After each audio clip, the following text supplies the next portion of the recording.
الله الرحمن الرحيم الحمد لله رب العالمين الحمد لله الذي لا يبلغ مدعته القائلون ولا يحصي نعماءه العادون ولا يؤدي حقه المجتهدون الذي ليس لصفته عد محدود ولا نعت موجود ولا وقت موجود ولا أجل معدود فطر الخلائق بقدرته ونشر الرياح برحمته ثم الصلاة والسلام على أشرف الأنبياء والمرسلين سيدنا ونبينا وحبيب قلوبنا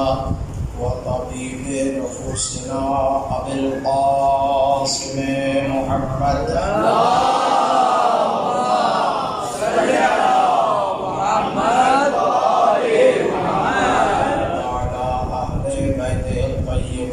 الطاهرين المعصومين المنتجبين الذين أذهب الله عنهم الرجس وطهرهم تطهيرا اللهم صل على محمد وآل محمد كما بقيت الله روحي وأرواح العالمين لتراب مقدمه الفداء رب اشرح لي صدري ويسر لي امري واحلل عقدة من لساني يفقهوا قولي ولعنة الله على اعدائهم اجمعين من يوم هذا الى يوم الدين اما بعد قال تبارك وتعالى في كتابه بسم الله الرحمن الرحيم الف لام میم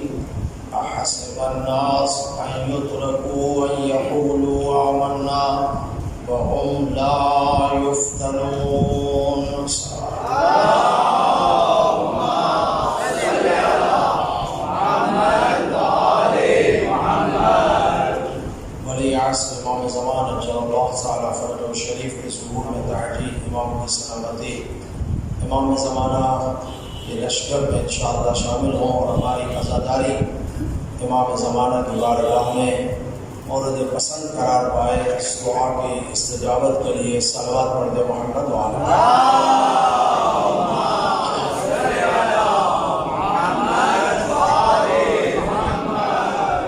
عزیزان محترم، آپ کی خدمت میں گفتگو ہو رہی ہے قرآن میں امتحانات الہی. کوشش کر رہا ہوں تاکہ آپ تک قرآن کا اور وارثان قرآن کا پیغام پہنچا سکوں اور میں مل کر کوشش بھی کریں زندگی میں عمل میں کہ آنے والے امتحانات میں سرخرو ہو کر گزرے اللہ کی اور اہل بیت کی مدد سے. عرض کیا میں نے آپ کی خدمت میں کہ پروردگار عالم ارشاد فرما رہا ہے آیا تم یہ گمان کرتے ہو کہ تمہیں چھوڑ دیا جائے گا اس بات پر کہ تم کہو کہ ہم ایمان لے آئے اور تمہیں آزمائش میں نہیں ڈالیں گے. یہ تم سے پہلے والی امتوں سے بھی امتحان لیتے رہے، تم سے بھی امتحان لیں گے. کل جہاں گفتگو ختم ہوئی تھی وہاں شروع کرنے سے پہلے دو چار باتیں اس امتحان کے عنوان سے جو متصل ہیں اور ضروری ہیں بیان کرنا میں آپ کی خدمت میں عرض کرنا چاہتا ہوں. انشاءاللہ توجہ میری جانب رہے. عزیزان محترم، خداوند متعال کی یہ سنت ہے اور خدا کی جو سنت ہے وہ تبدیل نہیں ہوتی. ہم ہیں جو آج ایک بات کرتے ہیں کل دوسری کریں گے، 2 گھنٹے کے بعد دوسری کریں گے. یہ انسان کے اندر تو یہ برائی یا خوبی جو بھی آپ کہیں پائی جاتی ہے. لیکن پروردگار عالم نے جو بات کہہ دی، جو سنت بنا دی، اس سنت میں تبدیلی نہیں آئی۔ خدا کی یہ سنت ہے، توجہ چاہوں، پر اب تک یہی سمجھا چکا ہوں آپ کی خدمت میں کہ اللہ کی یہ سنت ہے، خدا کی یہ روش ہے، خدا کا یہ ارادہ ہے کہ انسانیت کو امتحان سے گزرنا ہے، ٹھیک ہے نا، آزمائش سے گزرنا ہے۔ اس آزمائش سے گزرنے کے بعد جو نکھر کر آئے گا اسے یا مومن کہا جائے گا، پھر متقی کہا جائے گا، پھر عارف کہا جائے گا، اور پھر جو سب سے اعلیٰ امتحان دینا والا ہوگا وہ ولی خدا ہوگا، حجت خدا ہوگا، جو ان سے بھی آگے ہوگا۔ تو وہ معراج کی ان حدود میں چلا جائے گا کہ جہاں کسی نبی کو جانے کی اجازت نہیں ہے، لیکن چونکہ اس نے ان دوسرے انبیاء سے امتحان سخت دے کر بہت خوبی سے نکلا ہے، تو اسے کہا جاتا ہے آجا اور نزدیک آجا اور نزدیک آجا۔ ایسے ویسے آنے بتائیں، ہر نبی معراج پہ گئے ہیں، لیکن پہلے آسمان، دوسرے تیسرے حضرت عیسیٰ سے آیا، چوتھے آسمان تک گئے، بس اس کے بعد کبھی آگے گئے نہیں ہے نا۔ لیکن جب نبی مکرم آگے جاتے ہیں، ایک ایسی جگہ پر پہنچتے ہیں کہ ملک کہتا ہے کہ یا رسول اللہ جائیے، پیغمبر فرماتے کہاں جاؤں، آگے راستہ تو بتا۔ تو یا رسول اللہ اگر یہاں سے ایک قدم میں نے آگے بڑھا ہے میرے پر جل جائیں گے، اب یہاں سے میں آگے نہیں جا سکتا ہے۔ ایسے میں چونکہ جو نبی مکرم نے امتحانات دیے ہیں اور جو پیغمبر نے ان امتحانات میں سختی اٹھائی، نبوت کے درمیان 23 سال، خود رسول اللہ فرماتے ہیں ایسی تکالیف اور اذیت جو مجھے 23 سال ہوئی ہے، ایسی کسی نبی نے اپنی تبلیغ نبوت میں اذیت برداشت نہیں کی، ہوئی نہیں ان کو اذیت، لیکن مجھے ہوئی 23 سال میں، پتہ ہے کتنی بڑی اذیت ہوگی۔ تو جتنا بڑا سخت امتحان ہے، توجہ چاہوں، جتنا بڑا سخت امتحان ہے اتنا ہی امتحان میں کامیابی کے بعد مقام بھی بلند ملتا ہے نہیں۔ دیکھیں حضرت آدم کا امتحان اتنا بڑا نہیں ہوا، حضرت نوح کا امتحان ہوا، آئے گا آپ کی خدمت میں، لیکن ان تمام انبیاء میں نبی مکرم سے پہلے، توجہ چاہوں گا سیدھا نمبر، نبی مکرم سے پہلے اور دوسرے انبیاء میں سب سے سخت امتحان، سب سے اعلیٰ امتحان کس کا ہوا؟ حضرت ابراہیم کا، ہے نا۔ بسم اللہ الرحمن الرحیم، وَإِذِ ابْتَلَىٰ إِبْرَاهِيمَ رَبُّهُ بِكَلِمَاتٍ فَأَتَمَّهُنَّ قَالَ إِنِّي جَاعِلُكَ لِلنَّاسِ إِمَامًا قَالَ وَمِنْ ذُرِّيَّتِي قَالَ لَا يَنَالُ عَهْدِ الظَّالِمِينَ۔ بھائی دوسرے سارے نبی ہیں نا، حضرت آدم، حضرت یوسف، حضرت یعقوب، سب نبی ہیں نا، امتحانات سے گزرے ہیں، اگر امتحان نہ دیتے تو نبی نہ ہوتے، اس میں شک نہیں ہے۔ ایک ایک کا واقعہ آپ کی خدمت میں جلدی جلدی سے عرض کروں گا، لیکن دوسرے انبیاء سے حضرت ابراہیم کا امتحان سخت تھا، اس لیے جب امتحان میں سرخرو ہوئے، وہ کون سے امتحان عرض کرتا ہوں، جب امتحان سے سرخرو ہوئے، کامیابی ملی، نبی تھے، خلیل تھے، لیکن خدا نے کہا چونکہ امتحان سخت لیا ہے اور تم ان امتحانات میں کامیابی سے گزرے ہو، انی جاعلک للناس اماما، اب ان امتحان کے نتیجے میں تمہیں امام بھی بنا رہا ہوں۔ جیسے ہی امام کا نام آیا، نبی تھے نہیں کہا من ذریتی، جیسے ہی کہا تجھے امتحان میں کامیابی کے بعد نتیجہ دے رہے ہیں کہ آپ امام بنا رہا زمین پر، امام بنا رہا تمہیں، فوراً حضرت ابراہیم نے کیا کہا؟ وَمِن ذُرِّيَّتِي، خدا میری اولاد میں، اے حضرت ابراہیم اتنا بتا، نبی ملے، خلیل بنے، ذریتی کیوں نہیں کہا؟ اس لیے نبی کا عہدہ جب تک نبی ہے، لیکن جب نبی چلا گیا تو عہدہ بھی میرا ختم ہو جائے گا، پھر جو دوسرا آئے گا وہ نبی ہوگا، میں نہیں ہوں گا، لیکن یہ امامت کا سلسلہ قیامت تک چلنا ہے۔ اولاد کے لیے وہ مانگو جو قیامت تک چلنے والی چیز۔ صلوات پڑھے محمد وعلى محمد۔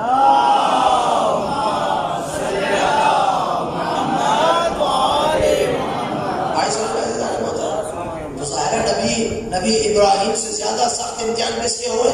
نبی رحمت صلی اللہ علیہ وسلم کے، تو ان کو درجہ بھی سب سے اعلیٰ ملا، وہاں تک لے جایا گیا۔ دیکھیں امتحان کے بعد جو نتیجہ ملتا ہے، میں بھی قرآن کی آیت پڑھتا ہوں آپ کی خدمت میں، یہاں سے ایک جملہ عرض کر کے گزروں، آپ کی توجہ انشاءاللہ اس میں سماعت رہی تو بہت جلد آپ تک پیغام پہنچا سکوں گا۔ امتحان کے بعد، سختی کے بعد جو نتیجہ ملتا ہے نا وہ بہت خوبصورت ہوتا ہے۔ تمام سختیوں کے بعد نبی رحمت کو وہاں بلایا جہاں کوئی بھی نہیں جا سکتا، جبرائیل امین بھی نہیں جا سکتے، اور جبر جانے فقط ایک ہی جا سکتا ہے جس نے نبی جیسا امتحان دیا، جس نے نبی جیسا، نبی کے ساتھ رہ کر، نبی کے ساتھ رہ کر نبی جیسا امتحان دیا ہو وہی جا سکتا ہے۔ اسی لیے جب رسول نیچے آئے لوگوں نے پوچھا یا رسول اللہ، دوسرے نبیوں سے کسی سے پتھر سے بات ہوئی، کسی سے درخت سے، کسی سے فلاں، آپ کے ساتھ کس لہجے میں خدا نے بات کی؟ توجہ چاہوں گا۔ مولا رسول خدا صلی اللہ علیہ وسلم نے فرمایا ایھا الاصحاب، اے میرے صحابیوں، کلمنی بلہجۃ علی ابن ابی طالب، اللہ نے مجھ سے علی کے لہجے میں کلام کیا۔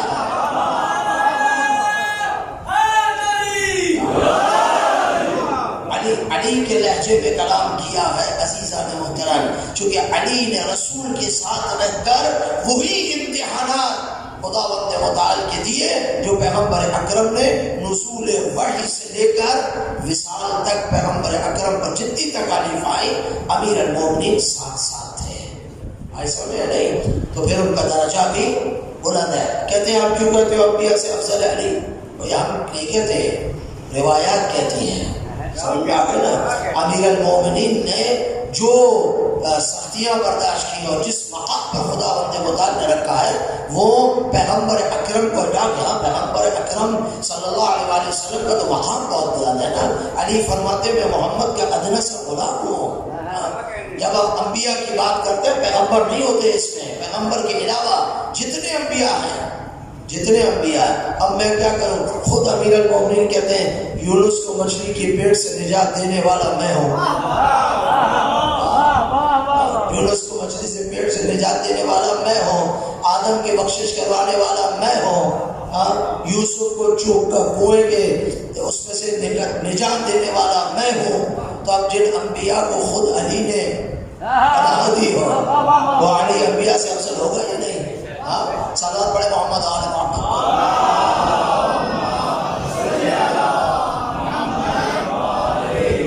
تو عرض خدمت یہ ہے کہ امتحان لینا، آزمائش لینا یہ سنت الہی ہے اور اس سے ہم نے گزرنا ہے، ٹھیک ہے نا؟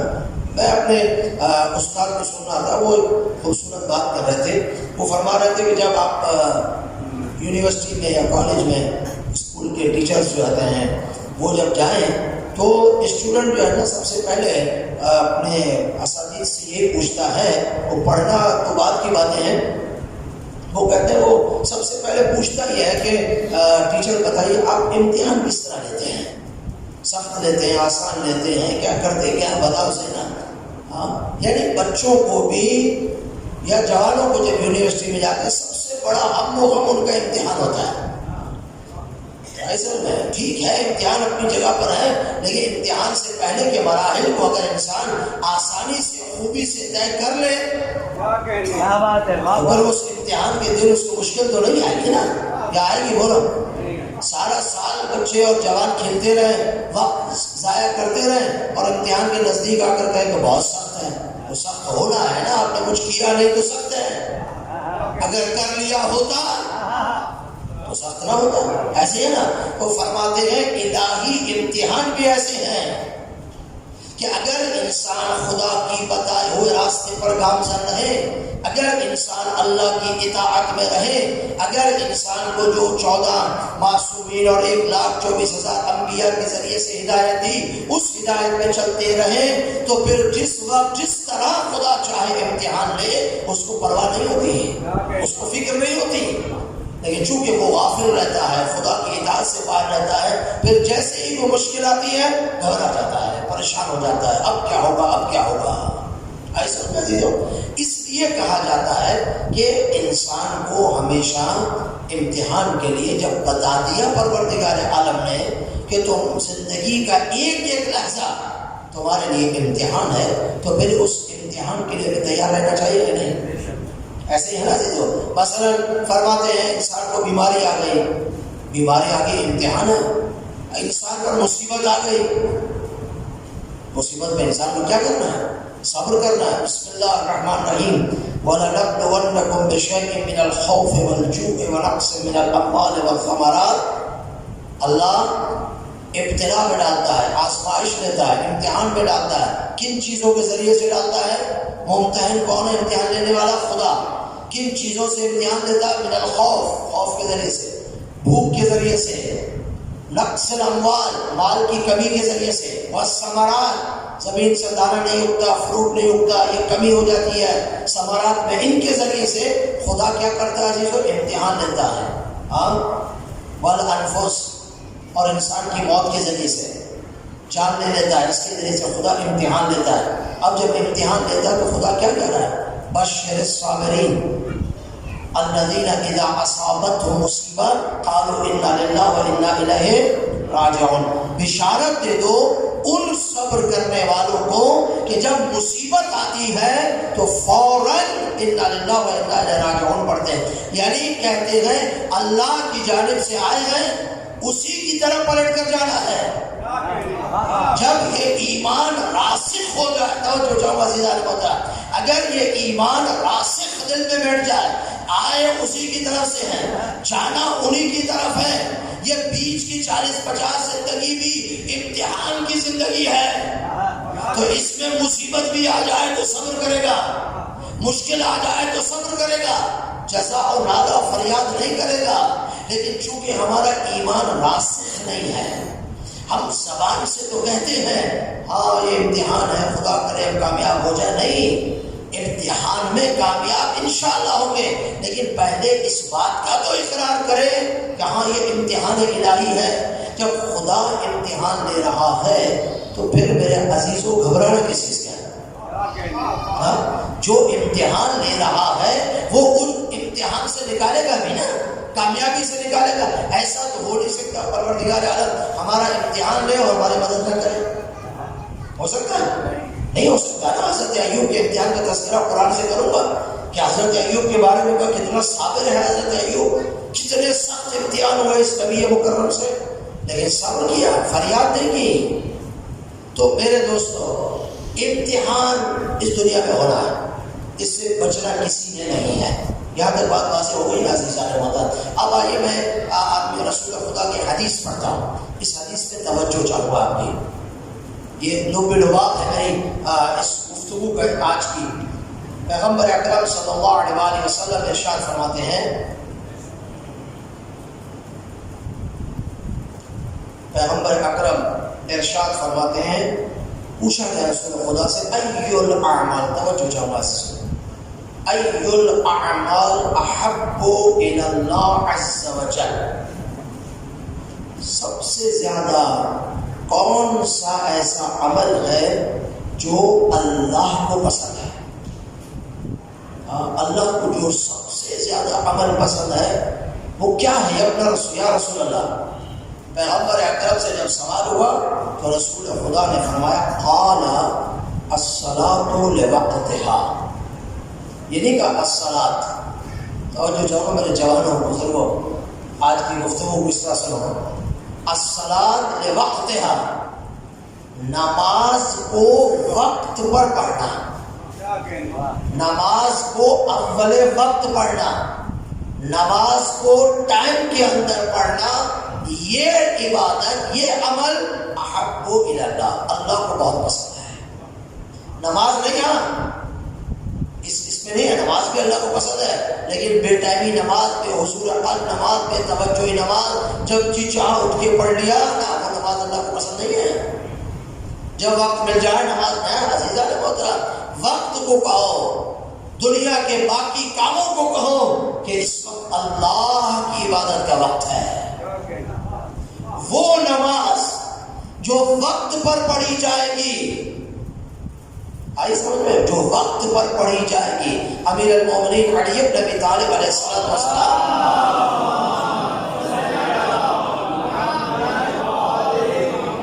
توجہ چاہوں میرے دوستو، غور سے سماعت فرمائیے، جنگ صفین میں یا کسی اور جنگ میں امیر المومنین کی لڑائی ہو رہی تھی، کسی اور جنگ میں مولا لڑ رہے تھے، ایک مرتبہ نماز کا وقت ہوا، دشمن سامنے تلواریں نکلی ہوئی ہیں، جب نماز کا وقت ہوا امیر المومنین نے فرمایا مصلی پہ جاؤ نماز پڑھنی ہے۔ وہ لڑنے والے جو مولا کے ساتھی تھے آئے، کہنے لگے یا علی یہ تو جنگ کا ماحول ہے، اس وقت تو لڑائی ہو رہی ہے، آپ نماز۔ امیر نے فرمایا میں نماز ہی کے لیے لڑ رہا ہوں، میں نماز ہی کے لیے تو جنگ کر رہا ہوں، کیوں یا علی مگر وہ نماز نہیں پڑھتے مسلمان ہیں؟ کہا یہی تو وجہ ہے، جو نماز پڑھنی چاہیے وہ نہیں پڑھتے، نماز میری حب کے بغیر ہو ہی نہیں سکتی،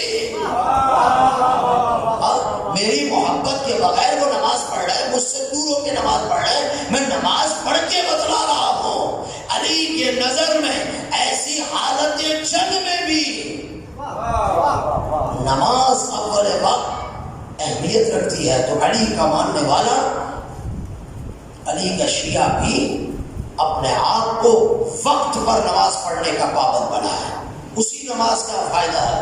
اِنَّ الصَّلَاةَ تَنْهَىٰ عَنِ الْفَحْشَاءِ وَالْمُنکَرِ، نماز برائی سے روکتی ہے۔ کون سی نماز؟ جو نماز اول وقت پڑھی جائے، جو نماز توجہ سے پڑھی جائے، جو نماز تمام مقدمات کے ساتھ پڑھی جائے۔ یہ نہ ہو کہ انسان آئے نہ رکوع کا پتہ، نہ سجدے کا پتہ، نہ قرات کا پتہ، نہ وقت کا پتہ، نہ توجہ کا پتہ، اور آیا اور نماز پڑھی اور چلا گیا، وہ نماز تو برائی سے نہیں روکتی، اس لیے وہ نماز پڑھی ہی نہیں ہے جو برائی سے روکے۔ سمجھ میں آ رہی میرے دوستو یا نہیں؟ میں آپ کے پسند کی باتیں پڑھوں گا، لیکن یہ سنو، روایت امتحان کی بات ہے تو یہ سب چیزیں سننا ہوگا، اور یہی اصل ہے، اس میں کامیاب ہوگا تو انشاءاللہ معرفت اہل بیت کے ساتھ جو عبادت کی جائے گی وہی ہماری کامیابی کا راز ہے۔ دوسری روایت میں پیغمبر اکرم سے پوچھا گیا ایُّ الاعمال اقرب الی الجنہ، وہ کون سا عمل ہے جو جنت کے نزدیک ہے؟ محبوب عمل کون سا ہے؟ الصلاۃ وقتہا، نماز وقت میں پڑھی جائے۔ وہ عمل جو اقرب الی الجنہ ہے، جنت کے نزدیک ہے، وہ کون سا ہے؟ فرمایا الصلاۃ علی وقتہا، وقت پر نماز پڑھنا۔ کتنی خوبصورت روایت ہے عزیزان محترم۔ امیر المومنین علی علیہ السلام نے اپنے بیٹے کو وصیت کی، اوصیک یا بنی بالصلاۃ عند وقتہا، میرے بیٹے حسن میں وصیت کرتا ہوں نماز عند وقتہا، وقت پر پڑھی جائے۔ مخاطب امام حسن علیہ السلام ہے، کل آپ یہ نہ کہیں مخاطب امام ہے ہمارے لیے میسج و پیغام کہ وقت پر نماز پڑھو، علی کی ماننے والوں ہے۔ اب یہ روایت آپ سنیں امتحان والی۔ قال امام الصادق علیہ السلام،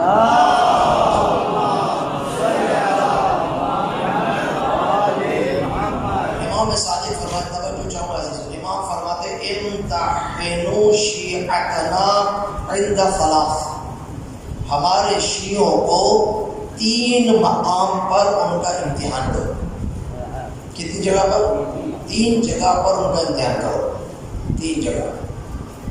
اگر ہم امام صادق کے شیعہ ہیں کہ انشاءاللہ ضرور ہیں، تو 3 جگہ ہمارا امتحان ہوگا۔ چھٹے امام فرما رہے ہیں، پہلی جگہ فرمایا کہ عند مواقیت الصلاۃ کیف محافظتہم، ہمارے شیعوں کا امتحان کرو وقت نماز پر، نماز کے وقت پر ان کا امتحان کرو، دیکھو کیف محافظتہم، کس طرح نماز کی حفاظت کر رہے ہیں۔ اللہ، یعنی بتلا رہے ہیں چھٹے امام ہمارا یعنی ہمارے شیعوں کا امتحان مسجد میں ہے، وقت صلاۃ میں ہے، کیف نحافظہم، کیسے محافظت کرتے ہیں۔ خدا کیا کہتا ہے؟ فویل للمصلین الذین اذا صلاتہم ساہون، جب وہ نماز پڑھتے ہیں تو ساہون ہوتے، ساہون یعنی کیا ہے یہاں پر؟ یعنی بغیر وقت کے نماز پڑھ رہے ہیں، توجہ نہیں ہے، ٹائم کا کوئی پتہ نہیں ہے۔ فوائل للمصلین، نماز پڑھ رہا ہے لیکن بغیر ٹائم کے پڑھ رہا ہے، خدا کہہ رہا ہے وائے ہو اس پر، حیف ہے اس پر، اس نماز کا اس کو کوئی فائدہ نہیں ہوگا، نماز قضا نہیں ہوگی، واجب ادا ہوگا جب بھی پڑھ لے. دیکھیں ایک ہے نماز کا ادا ہونا اور ایک ہے نماز کا خدا کے ساتھ رابطہ برقرار کرنا. جو وقت پہ پڑھی جائے گی وہ رابطہ برقرار کرتی ہے، اور جو بغیر وقت کی ہوتی ہے واجب ہے، ادا ہو گیا، قضا نہیں ہے، بات ختم ہو گئی. ایسا دو جلدی سے پڑھو، آگے بڑھو. دوسرا فرمایا وہ اسرار ہے، وعند اسرار ہے، ہمارے اسرار ہیں، ہمارے مخفی باتیں ہیں. کیف حفظہم لہا عند عدونا، جب ہمارے دشمن کے سامنے ہوتے ہیں تو ہمارے اسرار کی حفاظت کیسے کرتے ہیں، اس وقت ان لوگوں کا امتحان لو. اور تیسرا وَإِلَىٰ أَمْوَالِهِمْ كَيْفَ مُوَاسَاتِهِمْ لِإِخْوَانِهِمْ فِينَا، فرماتے ہیں تیسرا ان کا امتحان لو. امتحان کس وقت دو؟ مال میں دو، کہ کس طرح اپنے بھائیوں کے درمیان مال کو کیا کرتے ہیں؟ تقسیم کرتے ہیں. تو عزیزان محترم، کہنے کا مقصد یہ ہے کہ ہم امتحان سے گزر رہے ہیں، آزمائش سے گزر رہے ہیں. ایک آیت سن لیں اس میں، بسم اللہ الرحمن الرحیم. میں نے کہا نا سختی اور مشکل یہ ہماری زندگی کا حصہ ہے نا. یہ آپ یہاں پر آئیں گے کہیں مولانا ہمیں بتاؤ کس طرح اپنی زندگی کو کیا کہتے ہیں، سکون والی زندگی، بے چینی سے باہر زندگی، خوبصورت زندگی، پتہ نہیں نعمتوں سے بھری زندگی، کسی قسم کی کوئی تکلیف نہ ہو. تو قرآن تو کہتا ہے ایسی زندگی ہم نے بنائی نہیں ہے، ایسی زندگی ہم نے، بولو میرے جواب اور توجہ فرماؤں گا. یہ جو آپ لوگ کہتے ہیں نا کہ مولانا کیا کرے، یہ پریشانی جاتی نہیں ہے، کبھی بلڈ پریشر ہے، کبھی یہ ہے، کبھی وہ ہے، کبھی بچوں کا مسئلہ، کبھی بیوی کا مسئلہ، کبھی پڑوسی کا مسئلہ، کبھی مال کا مسئلہ، کبھی رزق کا مسئلہ. ہزار مسئلے ہیں دنیا میں، یہ مشکلات لے کر آتی ہیں. نہیں، وہ خدا نے تو 1400 سال پہلے کہہ دیا تم دنیا میں سکون ڈھونڈنا چاہتے ہو، پریشانی سے بالکل پریشانی چاہتے ہی نہیں ہو. تم چاہتے ہو بس دنیا میں تشریف لائیں، اور پھر جب دنیا سے تشریف لے کر جائیں تو بس یہ زندگی اتنی خوبصورت گزرے، میری زندگی میں مشکل آئے ہی نہیں. اب خدا کہہ رہا ہے ایسا ہو نہیں سکتا. سمجھ میں آ رہی نہیں؟ خدا کہہ رہا ہے یہ ہو ہی نہیں سکتا، ہم نے تمہیں ایسا بنایا ہی نہیں ہے. مشکل کے بعد زندگی پیاری ہوگی وہ ہے، لیکن یہ کہو کہ مشکل کے بغیر زندگی ہو نہیں. جب اللہ نے بتا دیا کہ زندگی میں مشکلات ہیں تو پھر مشکلات میں گھبرانا کیسا؟ پھر مشکلات میں گھبرانا کیسا کہ اگر مال نہیں آیا، کوئی اور مشکل آ گئی، خدا متعال کریم ہے، انشاءاللہ اس سے مدد مانگو، توسل کرو، اہل بیت کا سب ٹھیک ہو جائے گا. بسم اللہ الرحمن الرحیم. لا اقسم بہذا البلد، قسم ہے مکے کی، وانت حل بہذا البلد، قسم ہے اس مکان کی جس میں آپ رسول خدا رہتے ہیں، ووالد وما ولد، اور قسم ہے ابراہیم اور اسماعیل کی باپ بیٹے کی قسم. کتنی قسم خدا نے کہا؟ توجہ چاہوں گا. 3 قسم کہے نا، مکے کی قسم، جس جگہ رسول رہتے ہیں اس کی قسم، ابراہیم و اسماعیل کی قسم. خدا کو قسم کھانے کی ضرورت ہے نہیں ہے نا، لیکن کسی بات کی اہمیت کو بتلانا چاہتا ہے نا، تاکہ انسانوں جب وہ بات سنو اس سے پہلے دیکھو خدا نے قسم کھائی ہے تو کتنی بات امپورٹنٹ ہوگی، میں بہت ہی اہم ہوگی. ان 3 قسم کھانے کے بعد خدا کہتا ہے، توجہ چاہو، لقد خلقنا الانسان فی کبد، ہم نے انسان کو رنج و تکلیف و مشکلات میں خلق کیا ہے. انسان کی خلقت رنج ہے، انسان کی خلقت مشکلات اور مصیبتیں ہیں. ان مصیبتوں سے نکل کر جب انسان جائے گا تو لذت ملے گی، اور وہی لذت ہوتی ہے جو مشکل کے بعد حاصل ہو. بغیر مشکل کے انسان کو مثلا باپ نہ جانے کتنے پیسوں والا، اس کے پاس بیٹھا کیا ہے، وہ پرائم منسٹر ہے، کیا اس کے پاس مال کہاں سے ہے، ملا کر جیسا بھی ہو، اب وہ جو وراثت میں ملے، توجہ چاہوں گا میں آپ سے پوچھتا ہوں، وہ باپ کا یا دادا کا یا فیملی کا وہ پیسہ کہاں سے ہے، اسے چھوڑو، میں اسے تعلق نہیں ہے، لیکن وراثت میں اسے نہ جانے کتنے ہزار لاکھوں کروڑوں اربوں روپیہ مل گیا. ہاں باپ مر گیا، گھر بھی ماشاءاللہ بہترین بنگلے، 2-4 گاڑیاں بھی، سب چیزیں اس بچے کو مل گیا. مجھے اتنا دل سے بتا، اس بچے کو لذت ملے گی اس پیسوں میں؟ یار بولو آپ بولو، حقیقت بولو آپ، یہ کہ وہ الگ بات ہے دنیا کیا کہتی ہے، لیکن اس کو لذت ملے گی نہیں. اس نے بغیر رنج و تکلیف کے یہ پیسہ حاصل کیا، زندگی کر رہا ہے. اب جب بغیر اور رنج و تکلیف کے پیسہ خرچ کیا، اب یہ جہاں چاہے پھینکے، جہاں چاہے اسراف کرے، جہاں چاہے خرچ کرے، اس کو کچھ نہیں ہوگا، اس لیے کہ اس نے رنج کے بعد حاصل نہیں کیا. بولو صحیح نا، ایسا ہے نہیں؟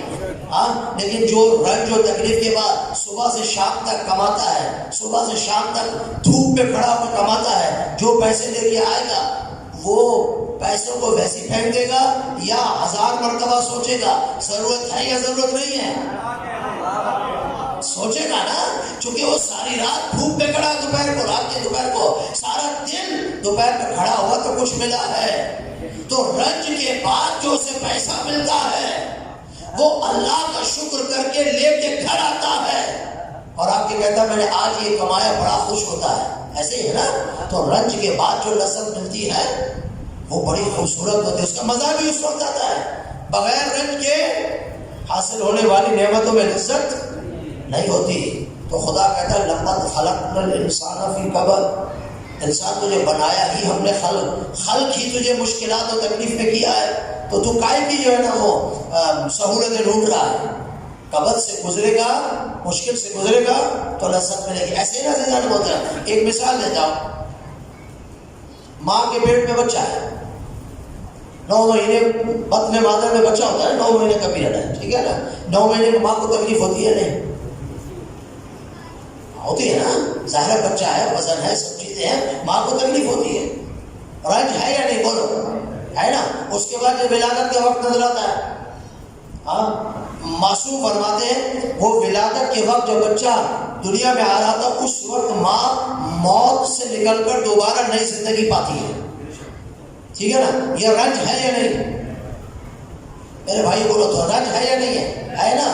تو وہ 9 مہینے کا رنج برداشت کر رہے یا نہیں کر رہے؟ ہاں. اس کے بعد ولادت کا جو رنج ہے، ہم وہ رنج بھی برداشت کر رہے نہیں کر رہے. اتنا رنج برداشت کرنے کے بعد، اتنی تکلیف برداشت کرنے کے بعد حاصل کیا ہونا ہے؟ حاصل وہ ہونا ہے جو یہ چاہتی ہے نا.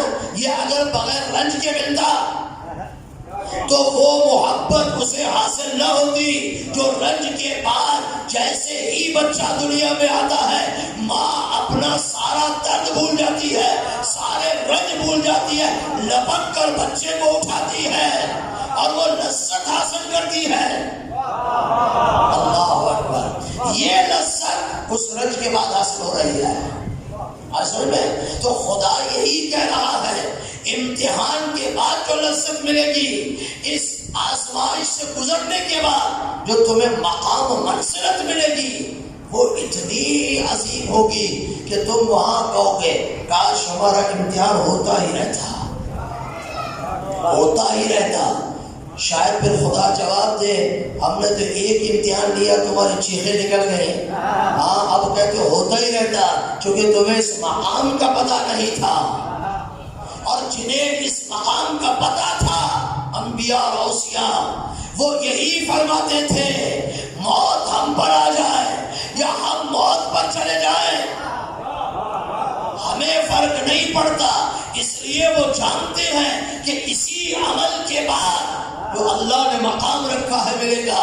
وہ اس مقام کو بھی دیکھ رہے ہیں، اس منزلت کو بھی دیکھ رہے ہیں. تو عزیزان محترم، میرے جوانوں، ہمیشہ اپنی زندگی کو اس طریقے سے بنائیے کہ رنج و تکلیف اور اس کے بعد کیا ہوگا؟ لذت ملے گی. یا رسول اللہ، مقام محمود حاصل کرنا چاہتے ہو؟ نماز شب پڑھو.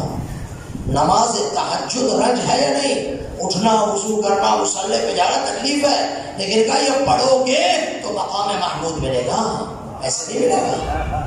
تو جب پیغمبر کو مقام محمود حاصل کرنے کے لیے اس رنج و تکلیف سے گزرنا پڑا، رنج میں کہہ رہا ہوں نبی کے لیے تو رنج نہیں ہے، سمجھ میں آ گیا، ہمارے لیے رنج ہے، تو پھر ہمیں بھی انہی منازل سے گزر کر انشاءاللہ خداوند متعال نے جو مقامات رکھے ہیں اپنے بندوں کے، اولیاء کے، اسے حاصل کر سکتے ہیں. صلوات پڑھیں محمد علیہ.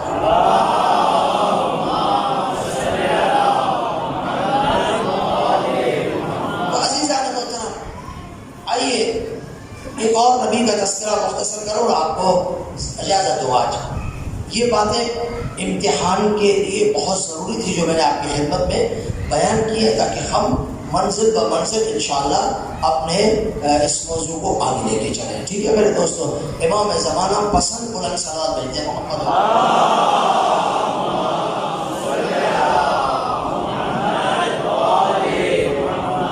عزیزو، حضرت داؤد کا امتحان سنو اور آپ کو دعا دیں. توجہ چاہوں گا. حضرت داؤد نبی تھے، ٹھیک ہے نا، اور زبور بھی نازل ہوئی تھی. یہ غلط پڑھا. حضرت داؤد پر کون سی کتاب نازل ہوئی تھی؟ زبور. الحمدللہ زبور حضرت داؤد پر نازل ہوئی.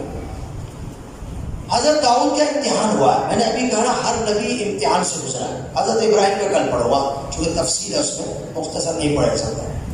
قرآن مجید سورہ صاد میں صافات کے بعد سواد ہے. سورہ صاد میں ان آیات کو بیان فرمایا ہے. توجہ چاہوں. پروردگار عالم کہہ رہا دو شخص حضرت داؤد کے پاس آیا اور دروازے سے بھی نہیں آئے. حضرت ابراہیم جس محراب میں عبادت کرتے تھے وہ پیچھے سے محراب کی دیواروں کو بلان کے اندر آئے. جیسے ہی وہ حضرت ابراہیم کے سامنے دونوں پہنچے، حضرت ابراہیم ڈر گئے. ظاہر ہے کہ انسان بیٹھا ہو اور اچانک کے اوپر سے آ جائے تو ڈرے گا یا نا، کوئی بھی ہو. ٹھیک ہے، حضرت ابراہیم ڈر میری طرح نہیں تھا، لیکن اچانک حضرت ابراہیم کو، حضرت داؤد کو کون آ گیا اس وقت، کیسے آ گیا؟ وہ جو دو شخص آئے تھے انہوں نے کہا کہ حضرت داؤد گھبرا مت، ہماری ایک مشکل ہے، ہم اپنی مشکل آپ کے سامنے لے کر آئے. توجہ چاہوں سے، ہم اپنی مشکل آپ کے سامنے لے کر آئے. کیا مشکل ہے بتاؤ؟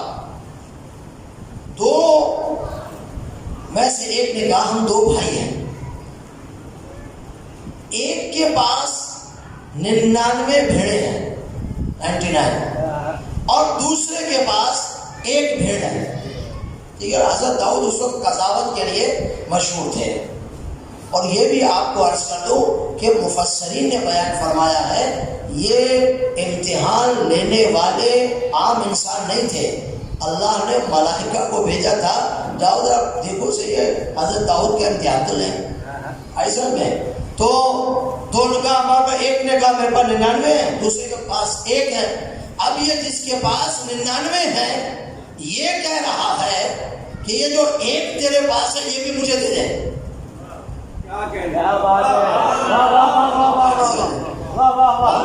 99 جس کے پاس ہے وہ کہہ رہا ہے یہ بھی مجھے دے دے. اب آپ فیصلہ فرمائیں، یہ ایک میری ہے، اس کے پاس تو ماشاءاللہ اتنے ہیں، وہ کہہ رہا ہے یہ دے دو. توجہ چاہو، حضرت داؤد کے پاس یہ مسئلہ ہے، قضاوت آئی. حضرت داؤد نے ترک اولا کیا. کیا ترک اولا کیا؟ حضرت داؤد نے فوراً کہا، توجہ چاہو درس دینا چاہتا ہوں، حضرت داؤد نے فوراً کہا کہ وہ ظلم کر رہا ہے. جو تجھ سے ایک مانگ رہا ہے وہ تجھ پر ظلم کر رہا ہے. ہاں، تجھ پہ ظلم کر رہا ہے. جیسے یہ کہا تو حضرت داؤد کو گمان آیا. گمان کیا ہے وہ آیت پڑھتا ہوں، لیکن توجہ چاہوں گا. اب جب فیصلہ کر دیا، فیصلہ جلدی میں کر دیا، اب حضرت داؤد کو توجہ چاہوں گا، کم از کم 99 جس کے پاس بھیڑیں تھی اس سے پوچھنا تو چاہیے تھا نا کہ بھائی تم یہ ایک بھی کیوں مانگ رہے ہو؟ ہمارے پاس تو 99 ہے، تمہیں اس کو دے دینا چاہیے بیچارے کو، تم اس سے ایک بھی مانگ رہے ہو. داؤد کا کام یہ تھا جلدی نہ کرتے بلکہ اس سے پوچھتے کہ کیوں مانگ رہا ہے. اگر وہ دلیل کانے کنندہ دیتا تو فیصلہ کر دیتے، لیکن نہ ہوتا تو فیصلہ کرتے، سن کر فیصلہ کرتے. آئی سمجھو؟ تو یہ آیت ہمیں بتاتی ہے بزرگوں، جوانوں، کہ اگر کوئی تمہارے سامنے آ کر دو کی بات کرے تو فوراً فیصلہ مت کرو، دونوں کو سنو تو صحیح، آخر کون کون کیا کہہ رہا ہے. ایسا نہیں ہو سکتا کہ مثلا دو بھائیوں میں لڑائی ہوئی تو ایک بھائی آپ کے نزدیک ہے, دوسرا اس کا آپ کے نزدیک نہیں ہے, تو جو آپ کے نزدیک ہے اس کی بات آپ نے سنی اور فیصلہ دے دیا وہ غلط ہے. نہیں, ایسی بات نہیں ہے.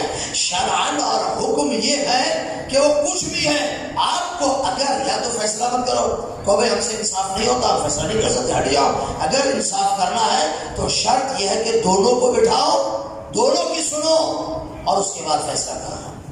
ایسا ہے. اب حضرت داؤد نے جلد بازی فیصلہ کر دیا, جلد بازی فیصلہ کر دیا, ترک اولا کیا نا, گناہ تو نہیں کیا, سوچ لینا چاہیے فیصلہ کرتے وقت, لیکن ترک اولا کیا. فوراً جیسے ہی متوجہ ہوئے, توجہ چاہوں گا, توجہ, متوجہ ہو جانا بھی بہت بڑی نعمت ہے. جیسے ہی متوجہ ہوئے تو خود کا وزن داؤد انما فتناہ, فوراً متوجہ ہوئے کہیں یہ میرا امتحان تو نہیں لیا جا رہا. فوراً فیصلہ دینے کے بعد متوجہ ہوئے کہ یہ خدا میرا امتحان تو نہیں لے رہا, اور جیسے ہی متوجہ ہوئے قرآن کہہ رہا فاستغفر ربہ وخر راکعا واناب, فوراً پروردگار عالم کی بارگاہ میں توبہ کی اور خدا کے سامنے جھک کر رکوع کیا, سجدہ کیا, انابہ کیا, توبہ کی. تو حضرت داؤد کا یہ امتحان ہوا, لیکن چند ثانیے کے لیے حضرت داؤد نے ترک اولا کیا, یعنی اس وقت, اس لحظے, اس امتحان میں کامیاب بولیے نہیں ہوئے, اور فوراً متوجہ ہو گئے, اللہ کی بارگاہ میں استغفار کیا. پھر قرآن مجید میں آگے پروردگار کہہ رہا ہے ہم نے داؤد کو اس استغفار کے نتیجے میں ملک عطا فرمایا. اللہ اکبر.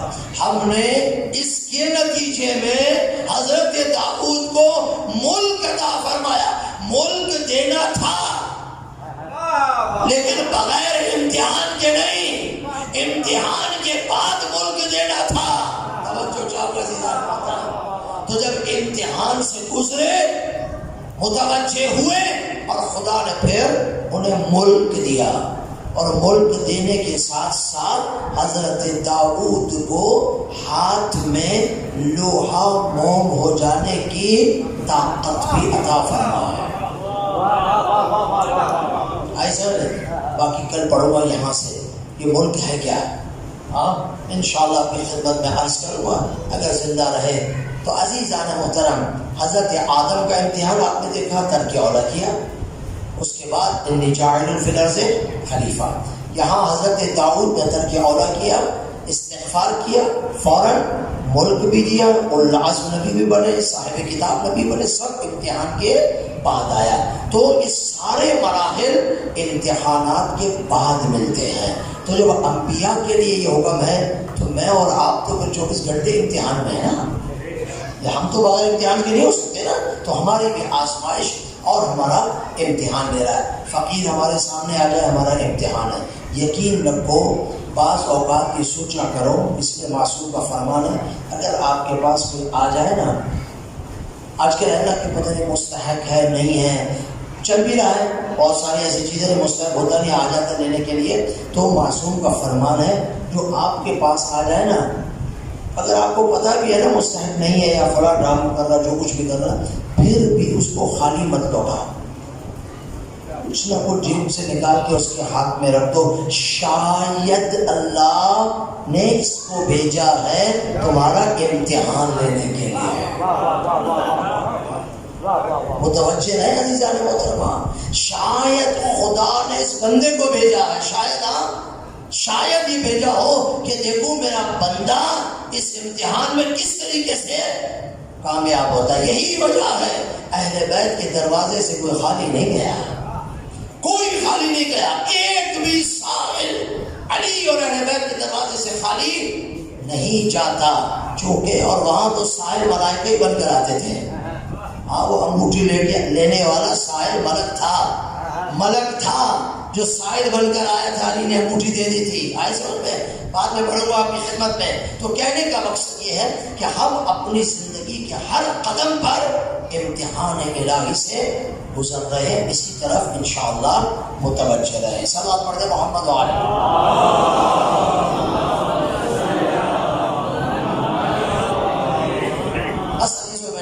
آپ کی زحمت کو تمام کیا. انشاءاللہ کل اسی مرحلے کو آگے بڑھائیں گے اور محمد و آل محمد علیہ السلام کے فضائل بھی آپ کو سناؤں گا کہ جس سے دل ہمارے نورانی ہے. السلام علیکم یا ابا عبداللہ الحسین وعلی علی ابن الحسین وعلی اولاد الحسین وعلی اصحاب الحسین. میرے مولا آپ کو سلام. آج 4 محرم کا دن گزر گیا ہے. آہستہ آہستہ چند دنوں کے بعد شب عاشور آئی تھی اور پھر چند دنوں کے بعد ہی حسین کا عاشور کا دن آئے. جتنا بھی ہو عزاداری سید شہداء کریں، جتنا بھی ہو ماتم کریں، گریہ کریں. خداوند متعال ہمارے گریہ کو، ماتم کو، عزاداری کو قبول فرمائے انشاءاللہ عزیز. عزاداروں، امام حسین علیہ السلام حضرت زینب کبریٰ سلام اللہ علیہا کے خیمے میں بیٹھے تھے. باتیں ہو رہی تھی. دشمن کے لشکر میں اضافہ ہو رہا تھا. ایک مرتبہ بیوی زینب سلام اللہ علیہا نے فرمایا، حسین میرے بھائی، اگر کوئی ہے ہمارا بھی دوست چاہنے والا رہ گیا ہو جسے ہم بلائیں. امام حسین علیہ السلام نے فرمایا، ہاں میری بہن ایک ہمارا ساتھی ہے، اس کو خط لکھتے ہیں. بچپن کا ساتھی تھا حبیب ابن مظاہر. یا صاحب الزمان، اصحاب حسین کو یاد کرو، حسین راضی ہوتے ہیں. کا خط لکھو. امام حسین علیہ السلام نے خط لکھا حبیب ابن مظاہر کو. حسین کی طرف سے خط لکھا، اے حبیب، تیرا حسین تیرا مولا کربلا کی سرزمین پہ آ چکا ہے. حسین تیری مدد چاہتا ہے، لیکن حبیب میں اکیلا نہیں ہوں، میرے ساتھ مخدرات بھی ہیں، میرے ساتھ یہ قافلہ ہے. حبیب میری مدد کو آؤ. عزاداروں، حسین کے ماننے والوں، بس خط جب بند کر رہے تھے نا تو بی بی زینب نے فرمایا، بھیا ایک کام اور کر دو اس خط میں. کیا ہے؟ کہا بھیا خط میں لکھ دو کہ حبیب حسین کی بہن بھی تجھے سلام دیتے. حبیب حسین کی بہن تجھے سلام دے. خط بند کیا، قاصد کو دیا، لے کے چلے. حبیب بازار میں تھے، خط ملا، خط پڑھا، جلدی سے گھر آئے. زوجہ نے حبیب کے چہرے کو دیکھا، غمگین ہے، پریشان ہے. کہ کیا ہوا؟ کہ کچھ نہیں. کہ بتاؤ پریشان لگ رہے ہو. کہ میرے حسین کا خط آیا ہے. کہ کیا لکھا ہے؟ کہ میں کربلا میں ہوں، آؤ میری مدد کے لیے.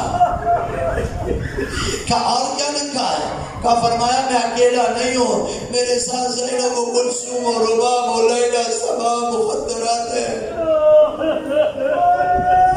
حبیب کیا ارادہ ہے یا صاحب الزمان؟ حبیب بتاؤ کیا ارادہ ہے؟ کا ارادہ تو ہے جانے کا، لیکن تمہیں کس کے حوالے کر کے جاؤں؟ بس اتنا کہنا تھا. علماء پڑھتے ہیں زوجہ نے کہا کہ تم گھر بیٹھ جاؤ، میں حسین کی مدد کے لیے چلی جاتی. حبیب نے کہا نہیں، میں جا رہا ہوں. حبیب نے زوجہ کو چھوڑا، خود حافظ کیا. یا صاحب الزمان، حبیب چلے کربلا کی سرزمین پہ. حبیب پہنچے. یا صاحب الزمان، حبیب کربلا کی سرزمین پہ پہنچے. حسین ابن علی نے استقبال کیا اور حبیب کو اپنے سینے سے لگایا، اپنے خیمے میں لے کر آئے. حبیب کیسے ہو؟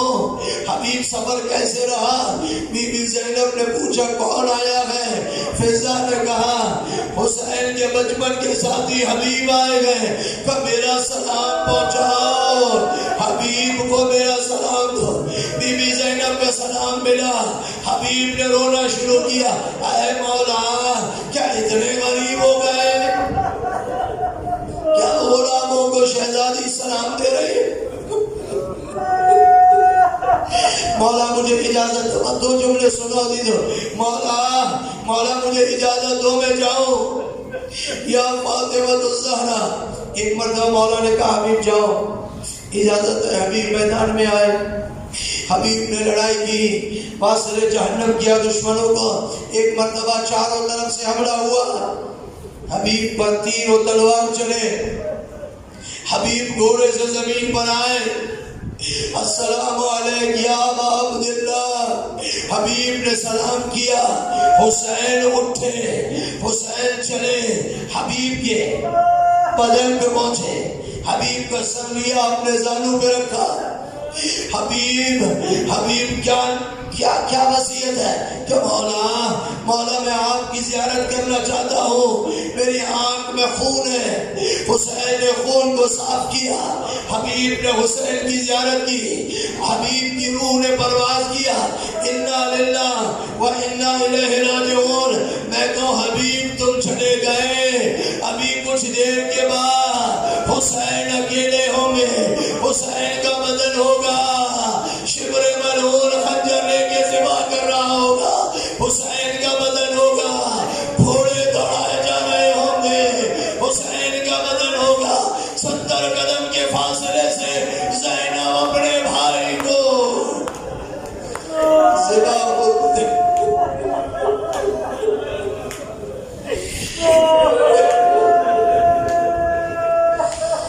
اللہ صلی اللہ علیہ وسلم الذين ظلموا فاتهم